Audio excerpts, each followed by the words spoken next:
महाराष्ट्र सरकार गरीब वर्ग के लोगों के पोषण हेतु सरकारी चावल, गेहूं, दाल, शक्कर और तेल राशन की दुकान द्वारा बीपीएल कार्ड वालों को परिवार के हिसाब से अनाज दिया जाता, लेकिन कुछ सरकारी अनाज का कारोबार करने वाले लोग गरीब लोगों के घर जाकर उन कार्ड वालों के यहाँ से 20 से 25 रुपए किलोग्राम भाव से सरकारी अनाज खरीदते और उसे राइस मिल या फिर अनाज के बड़े व्यापारियों को बेचते।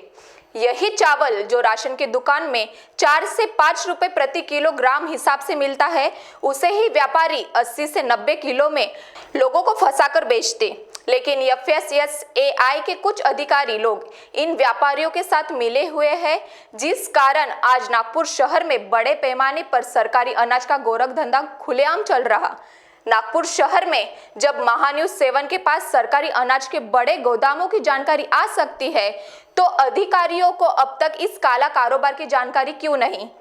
नागपुर में सबसे ज्यादा सरकारी अनाज हसनबाग, ताजबाग, ताजनगर, दिघोरी, यशोधरा नगर में देखा गया।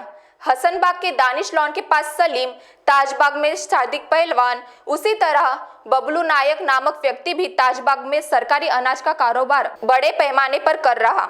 इस्माइल पहलवान दिघोरी पुलिया के पास से अपना काम कर रहा।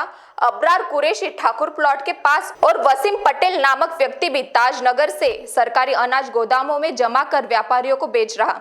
नागपुर से लाखों रुपए का अनाज राइस मिल और व्यापारियों को बेचा जा रहा। ऐसे सरकारी अनाज का कारोबार करने वाले गोदामों पर सरकार कब कार्रवाई करेंगी?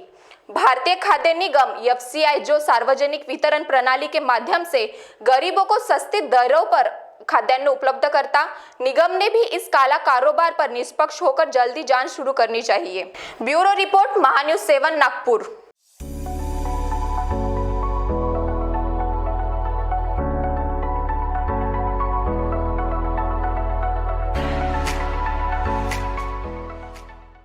इस शादी सीजन तैयार हो जाइए सेंटर ऑफ अट्रैक्शन बनने के लिए। कैसे? सचिन लाइफस्टाइल के बेहतरीन कपड़ों के साथ। जी हाँ, सचिन लाइफस्टाइल में ladies wear, kids where, men's wear सभी सेक्शन के लिए कपड़े अवेलेबल हैं। और साथ ही में इस शादी की शॉपिंग को पॉकेट फ्रेंडली बनाने के लिए सचिन लाइफस्टाइल लेकर आए हैं आपके लिए फ्लैट 15% का ऑफ। तो अभी आइए और अपनी शादी की शॉपिंग सचिन लाइफस्टाइल से करके जाइए। हमारा पता शताब्दी चौक, बेलतरोटी रोड, रामानगर, नागपुर।